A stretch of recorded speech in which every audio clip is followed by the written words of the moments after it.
If you found this channel, it means that the algorithm gods have blessed me. Or you have travel plans coming up and you're scraping the bottom of the barrel. Either way, welcome. My name is Ditz. I'll be your guide to useless information. Useless! And today, I just want to talk about travel. The most basic way to have a personality and experience culture. Have you ever come back from a vacation more exhausted than before you left? Perhaps you have travel plans this year, or you don't know what to do when you get to the country. I have ready for you. Firstly, some ground rules. Number one, Google the country. There are always going to be some tourists who have no idea what the hell a country is all about. Europe is officially the worst country on earth. Find out what percentage of the population are going to be speaking English. Shouting at someone in English does not automatically translate to Italian. Do you speak English? English! The second ground rule I have, you are only allowed to do 2 things in a day. 2? You know exactly who you are. Unless you're doing a gap year or you're on sabbatical, there is no chance you're going to be able to do everything. But it's okay. You don't need to do everything. I'll do you one better. That can exclude getting food. Ground rule number 3, don't be a tight ass. Learn to spend some money. You can be frugal without being a cheapskate. You do not need to berate every single taxi driver. If you're intentionally taking the time to go somewhere, just spend the fucking money. Yeah, there's a cost of living crisis, whatever. Take public transport.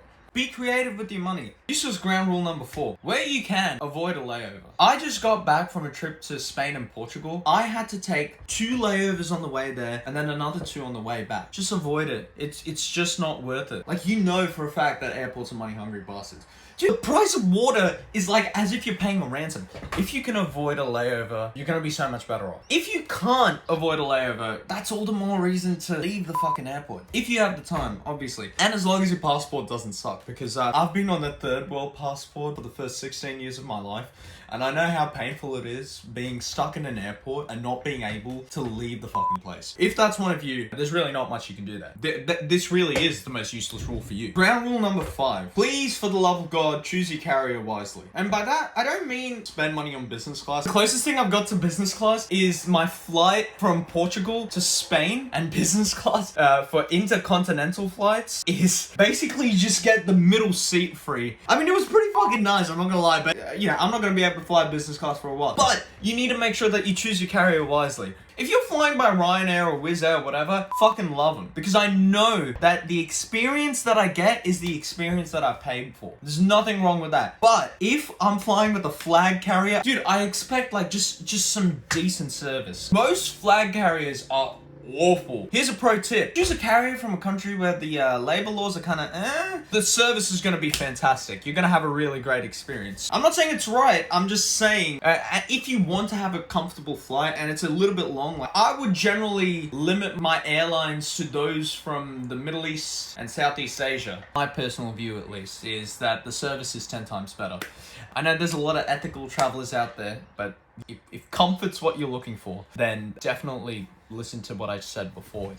Now, what exactly are you supposed to do? Well, I consider myself someone who likes to immerse themselves in the culture. It's really hard to encapsulate what that is, but I've got some very useless tips for you. Number 1, take public transport. If you're from the US or here in Australia, you're probably a bit averse to taking public transport because a lot of the time kind of looks like this. In the rest of the world, public transport is how the majority of people commute to and from work. Dude, taking public transport is one of the best ways to experience how the locals exist and the bullshit that they have to deal with. Just the culture that's oozing out of a New York City subway you're not gonna find anywhere else on earth. How dare you not experience that? It's glorious. I say all this, I've never been to New York. I will both shit and cream my pants at the same time.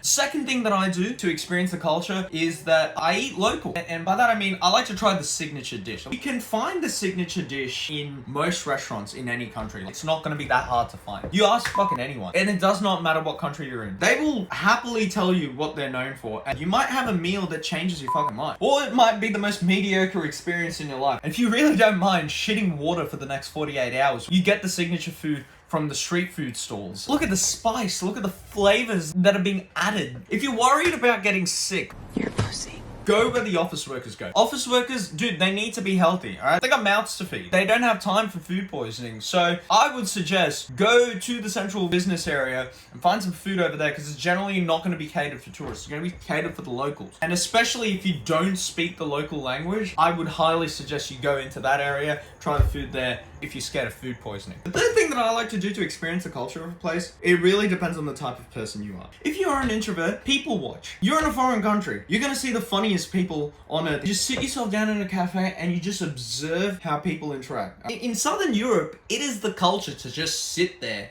for hours on end. So, you know, yeah, definitely do that. If you're afraid of how long you're allowed to sit there, dude, worst case scenario, your waiter's gonna be passive aggressive to you. Tip them a little bit extra, just sit there and people watch. I say this, and I know that most Australians fucking can't stand tipping, but also, most Australians don't mind being an inconvenience to wait staff either. So if you don't feel so confident in a cafe, maybe go to a park. Chill in nature. If you are going to chill in a park, just make sure that you're not at the drug dealer park. There are a surprisingly large amount of drug dealer parks all over the world, and you are definitely going to be inconvenienced. That's actually a useful tip. So that was for the introverts. What about the extroverts? Make friends with the locals. Oh yeah. Kyle's feeling dangerous. I mean, I don't think it's pretty easy to make friends. Americans have to be the fucking easiest people to make friends with. Super friendly. Talk to them about sport. Boom. Friends. Done. Irish people, also talk to them about sport, actually.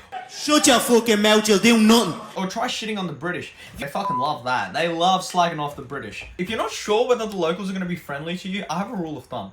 The hotter the country, the friendlier the people. It's just something about the heat that makes people go, I am going to be as hospitable as possible. Southern hospitality dictates I make her available to him. Because I could die of heat stroke tomorrow. Now, say you're in a cold country. Those just happen to be the countries where people from hot countries like to move to. Because they have a lot of fucking money. So I would suggest find people from warmer climates in those cold climates and you'll be able to connect with them. Look for us Indians. The easiest way to talk to any Indian is cricket and cinema. So that's like Bollywood. And if you're like, hey Dits, I don't know anything about Bollywood. Well, in the next video, I'm gonna tell you about Bollywood. So make sure to subscribe.